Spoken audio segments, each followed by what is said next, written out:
Hi, everybody. Thank you so much for joining us for another Morgan James book launch. My name is Jim Howard. I'm the publisher for Morgan James Publishing. And today we've got the honor of speaking with Gaëtan Pellerin. And Gaëtan is the author of Mindful Negotiation, Becoming More Aware in the Moment, Conquering Your Ego, and Getting Everyone What They Really Want. Gaëtan, thank you so much for taking the time to talk with us. My pleasure, Jim. Thank you for having me on this interview. I'm excited. This book is so cool. The title and subtitle really say a lot, right? Mindful negotiation. So we know what this book's going to be about just from the title, but that subtitle, becoming more aware in the moment, conquering your ego. Wow, that's fun, and getting everyone what they really want, and that's what we all strive for. So, cool setup, cool book. And just a great author to pull this story together. So thank you for putting the book together. This one I think is going to have some significant impact on a lot of people. Yeah, I hope so. Because mindfulness negotiation, it's not obvious, right? There's a lot of book about mindfulness, ton of books about negotiation, but really mixing both together, it's not like a common knowledge, and people wouldn't think that, oh, mindfulness negotiation, they're going together. So if you don't mind, Jim, I just want to go back a little bit and articulate where I'm coming from. And you mentioned ego and stuff. So I want to briefly talk about what is ego. So since I was a young adult, I wanted to be seen. I wanted to be recognized. I wanted to be appreciated. I compare myself with other people. I wanted to be better than them. I didn't want to upset anybody, but all that, I was not aware in the moment, all that is our ego.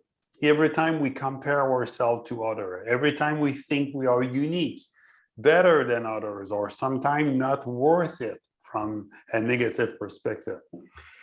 I grew up, in sales. I had a lot of promotion in a short period of time. And my dream job, Jim, was VP sales. I finally got that job, but I was still impatient and unhappy in that job. So there was something there for me, right? How can my dream job cannot be more fulfilling? And in 2010, part of the reorg, I was let go. And anytime a big event like that happened in our life, it put ourselves into a mode of reflection. And I was like, I got everything I want. Why am I so dissatisfied, right? What's there? Am I doing this for other people? Am I just doing that to be seen, to be recognized? I turned down a lot of management job in sales. I didn't know what I wanted to do next, but I knew what I didn't want to do moving forward, right? So I started a 1-year integral coaching certification, and also at the same time started to work as a negotiation consultant. And my executive coach really helped me to focus on my own development. And I joined a personal group development where I work a lot with mindfulness. And mindfulness helped me to really grow and unlock the treasure of my own emotion. Why? Because ego is our learned personality.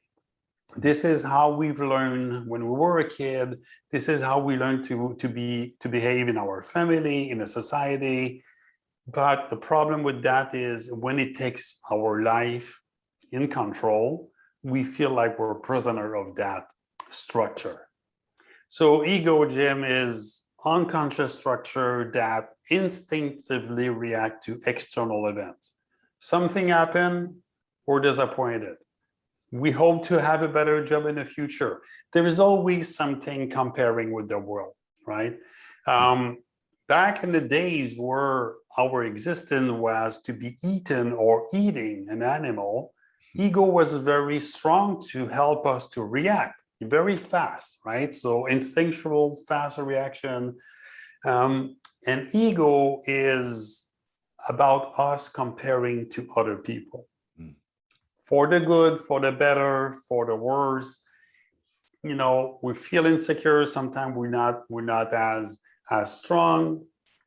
The problem is ego developed when we are a kid. Mm. After 2 years of existence, our relationship with mom and dad really structure our ego. And ego today still is involved in our day-to-day, but force us sometimes to do stuff that we don't want to do, right? It puts us in a situation where we feel we have no choice. Mm. How do we know when ego is in control of us, Jim? It's very simple.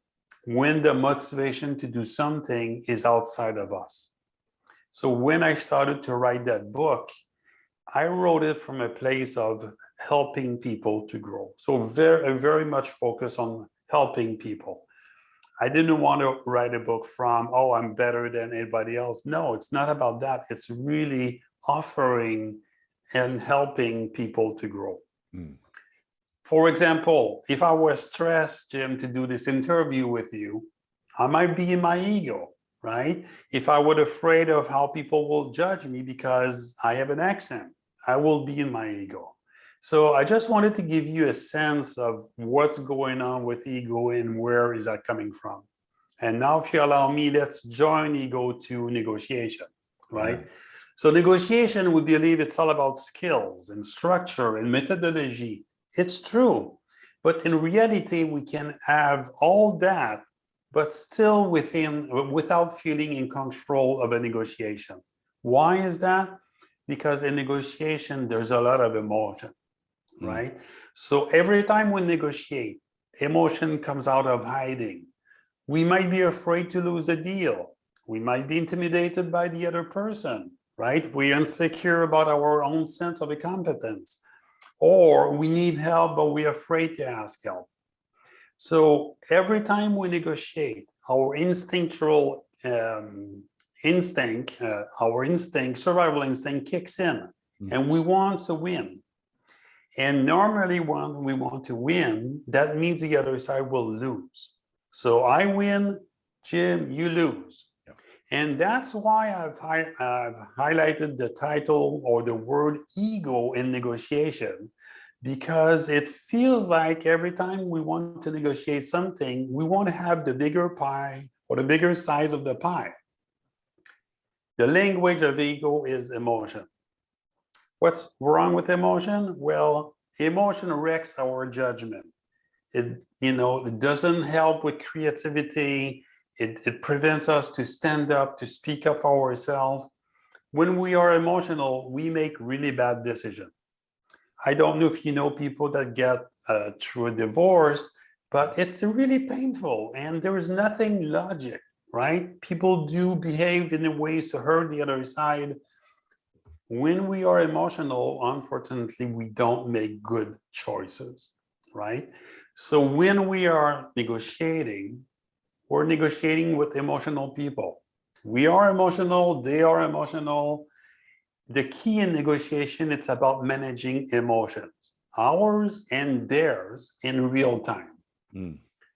This is the key, right? So I can pretend that I want more money, but internally I have my own motivation.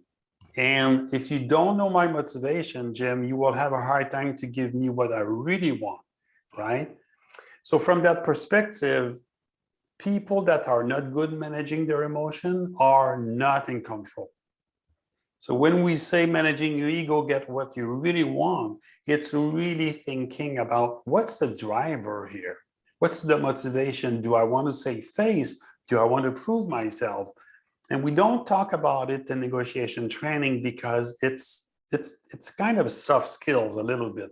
Yeah. But every time we negotiate, emotion is there, ego is there, and sometimes it puts us in a place where we feel we have no control. Wow. And so many times I think we've found ourselves in the past going into negotiations with those kind of mindsets and ego driven and letting the emotions kind of take center stage. And that's where we see breakdowns, and that's where we see issues and hard negotiation. And it's not until we take that step back to figure out what we're really talking about, what's the real outcome that we all desire, that we finally get to a point where we can come to terms with whatever the decisions are to be made. Yeah. And is that where the mindful negotiation comes in? It is, because the truth is in negotiation, we need to create value for both parties or all the parties. What we see in politics or a country negotiating with another country is a demonstration of power, right? If you don't do this, that will happen. I will blackmail you. It's all about winning. This is the trigger from the ego perspective. I want to show that I'm better than you, right? But if we are in a long-term relationship with another party, because every year we're going to do business again, we want to create an environment where both parties are happy, right? And we assume we know what the other party wants. Yes, of course, it's always about money, but I can give you all the money you want, Jim. You might not be happy because there are something else in that perspective, right?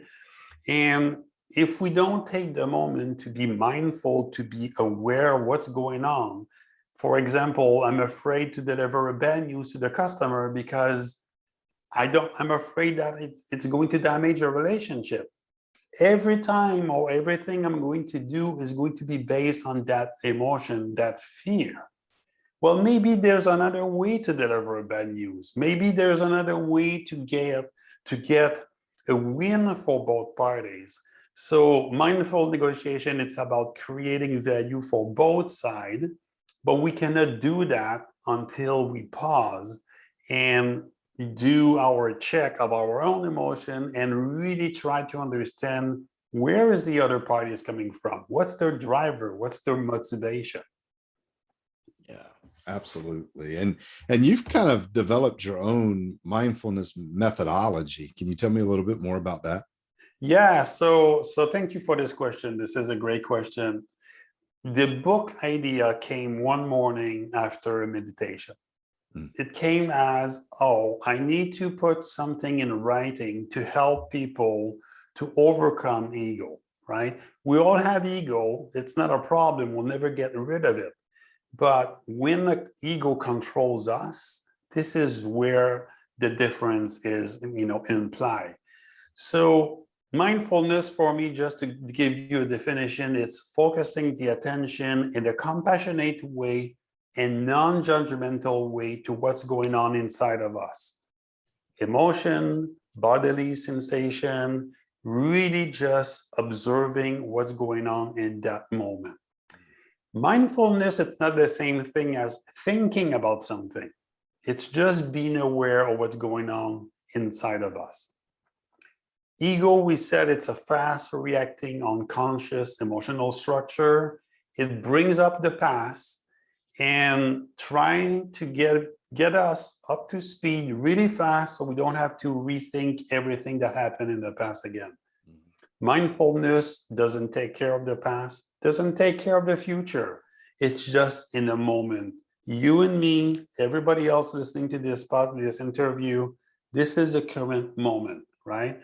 What's going on? My heart is racing, I'm short of breath or whatever. This is the first step of mindfulness. I developed 4 steps, very simple but innovative methodology based on my own personal work development. In the methodology, it's called C for you. It's a play on word if you want. It's the 4 C pillars of mindfulness. C for you really came up, very strong as a way to help people. So the first C, Jim, is connection with ourselves. Blocking the external world, focusing our attention inward. What's going on inside our body? I'm angry, I'm out of breath. I have a tightness in my chest. So really observing what's going on. The second C, it's called curiosity. Being curious about our own inner experience. Why am I angry? What's going on? Why am I afraid to upset the other person, right? And in the book, I talk about how it's easy to share or to say, I'm angry. So it's almost like now I'm an observer of somebody that it's angry. It's always easier when we observe versus being part of the emotion. The third C, it's a very crucial C because when we realize that I procrastinate today, I didn't do my project. Maybe there will be some shame coming up. Maybe there will be another emotion or judging myself. I'm not going to say that during an interview because what people are going to think about me, right? So I need to bring the third C, which is compassion. There is no way we can grow as a person if we don't have compassion. Yeah. And compassion is just being gentle with ourselves, right? It's just not judging. This is what it is. And that doesn't mean I'm a bad person for whatever comes up. And when we've done those 3 steps, the 4th step, and this is where I think there's value, is about choice or changes. It's fine if I'm mindful, it's fine if I'm curious, but at the end of the day, the desire is to be a better person. Or the desire is to be different, to have more wisdom, if you want, right? So the choices is, and I have a couple of questions in the book to help people. What if there was another way? What can I learn from that situation? Somebody's yelling at me. What can I learn from myself? What can I learn from the preparation, right? And those choices, when we are mindful, is going to come from a place of knowing. It's going to come from our gut feeling. It's not going to be coming from the head. It's not going to be a little voice in our head. It's going to come from a place where you know that's the choice you need to make. And if I can give you an example, Jim, I live in Montreal all my life, but my dream was to move to California. Got married, got kids. You know, it's never the time to move. There's always a reason. And at one point, I said, I need to go to California because this is where my heart is telling me to go. I understood my parent will be disappointed. I was afraid that my kids wouldn't support me or they'll be hurt. But all the work I've done on mindfulness helped me to make the decision, not for anybody else, but for me. And this is the ability to make a decision for ourselves. Yeah, outstanding. And you kind of touched on, as you were talking with the C4U, it was hitting me that we're talking today about mindful negotiation in situations where ego can be triggered and business and things like that. And I think that's a natural kind of place to put this direction. But I think there are a lot of other areas that you could see those attributes come into play. Do you think that there are other areas outside of that where it could be helpful? Yeah, you're totally right, Jim. The methodology can be applied to any life scenarios where our ego is triggered. Let me give you a couple of examples. From a business perspective, offering or receiving feedback, it's one of the toughest things, receiving feedback, right? Annual performance appraisal. I can't negotiate anybody's salary, but when it's my time to talk to my boss and say, I'm worth this and I deserve an increase, right? Being busy for just being busy, speaking up in a meeting, preparing a presentation, right? Personal, we are, all of us, Jim, we negotiate with our own ego 25 times a day. Starting a diet, going to the gym, what am I going to wear today? Having an argument with our loved one, expressing what we need in an assertive way with empathy, right? Or pleasing people because we are afraid of damaging the relationship. So I think the methodology, my invitation is people can use the 4C pillars as almost like having a personal coach whispering in your earbuds. In the moment, say, okay, just take a breather here. Yeah. It's not personal, just breathe. Okay, let's focus, right? So yes, the book, it's about negotiation scenarios where ego can be triggered, but I think the methodology can be applied to any life situation where ego can be triggered as well. Yeah, I totally agree. And this book is so well written. You give such insight and understanding into the process, but also clarifying, your methodology and how those 4Cs come into play and how they intertwine to help us all make better decisions in the midst of those negotiations. And more importantly, I think not just to get what's great for us, but also great for everyone involved, so that at the end of the day, we've got a beautiful negotiation that's beneficial across the board. So Yeah, yeah.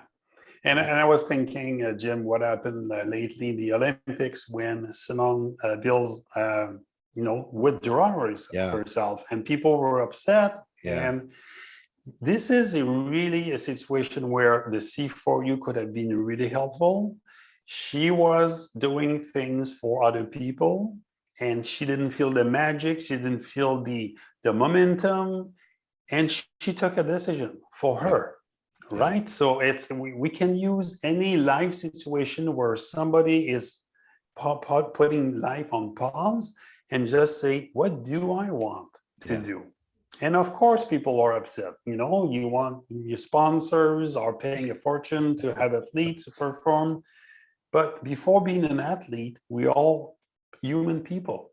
yeah, Right. And the ability to just stop. And I don't know if she did the methodology or not, doesn't matter. But what she did was put the treadmills on hold and just reflect about what does she want, moving forward. So that's a great example to use that methodology in other setting. yeah. That's such a great example of a tough decision that needs to be made very quickly. And she did what she thought was best for her. Yes. And what was going to be best for the team, because she knew she wasn't performing at the highest level that the team needed her. And that's a hard place to come from. But she was able to make that decision. And with the right methodology, with the right thought process, with the right negotiation tools, even if you're negotiating with yourself over some of these tough decisions, you can come to the right conclusion. Even if, like you said, Gaëtan, even like you said with Simone Biles, even if the rest of the world gets upset or is not happy or whatever the case is, she made the right decision for her team in that moment, for what was being asked. And we can all do that if we have the right set of tools. Yeah. And, she's being courageous because there's a lot of expectation, a lot of pressure. Yeah. And this is the power of the mindfulness approach, is to really pause and really take a moment to figure out, what about me? What do I want? Right? We all want to be seen. We all want to be appreciated. We all want to be loved. Yes. But ultimately, if we remove the external world, what do we want? Right? Yeah. And when I wrote this book, Jim, I worked very hard to not write it from an ego perspective.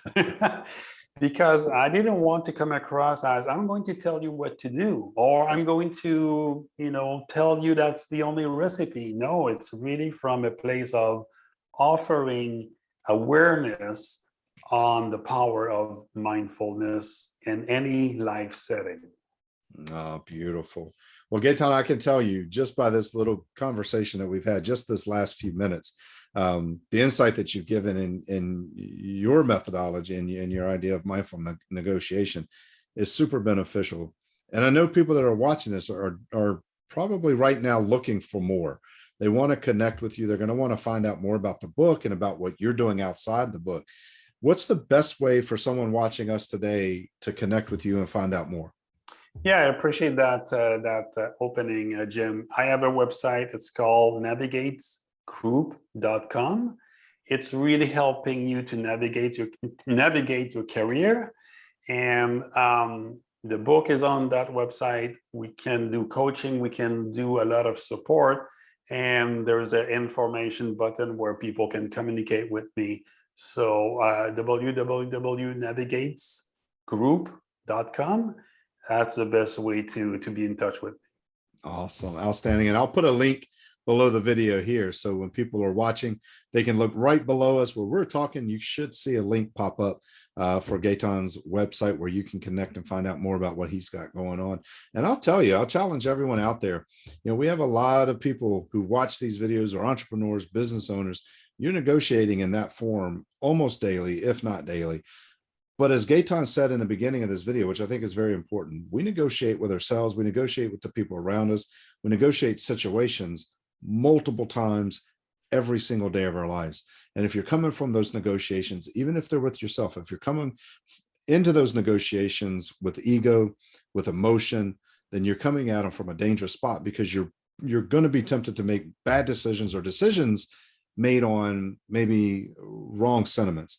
Whereas with mindful negotiation, as Gaëtan spells it out in his book, you can come at it armed with the right choices, being able to use those C for you pillars to make the choice that's going to benefit you the most and benefit everyone around you. So Gaëtan, thank you so much for taking the time to share with us today, and more importantly, for putting this book together. I know it's going to impact a lot of people. Well, my pleasure, Jim. I really appreciate you taking the time, and that's, if we can help people to just unlock their own power, this is amazing. Absolutely. Absolutely. And thank you guys for watching today. You can get a copy of Mindful Negotiation anywhere books are sold, so you can grab your copy and start to leverage it right away. And I encourage you to do so. But until then, thank you so much for joining us today to listen into our conversation. And we hope to see you on our next one.